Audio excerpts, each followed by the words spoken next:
Hình cả luôn. Đúng đó. Tao nhìn tao thế thì hình không? Nhắc chế gì? Tôi là tôi. Tôi cho tuần sai mua xí này gì? Tôi cho tuần sai mua xí này. Có của tao mua vào một chế mà nó. Nghe chỉ toàn nhiều. Mày không có cửa đâu con ạ.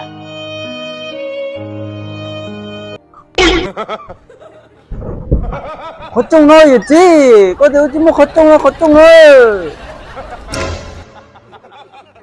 Nhìn bé cô ý.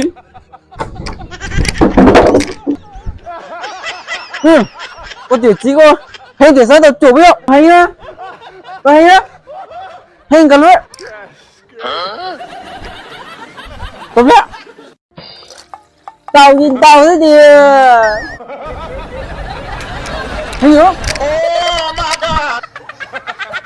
Trông nè, hàm hà lô sát thảo tụi nó con. Mày cứ ưa cái tí sẽ một phút cùng hưởng một hỏa cùng chịu nè. Lên mày tên nào?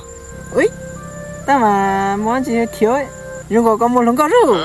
Mò tà. Giờ đi bây giờ có phải chia cho ưa liền hưởng à. Trông này của tụi nó con, có đừng vào bố cho mày nhặt. Trông nè, hàm hà lô sát thảo tụi nó con. Chẳng phải gì. Ta yêu hay chỉ mới tin chân dưới là yêu tí chân chân yêu thiên. Đang tôi bỏ lên mới còn cho tao nói từ nó nè, nói tới chuối à nói. Nếu như muốn cho cũng đi tao.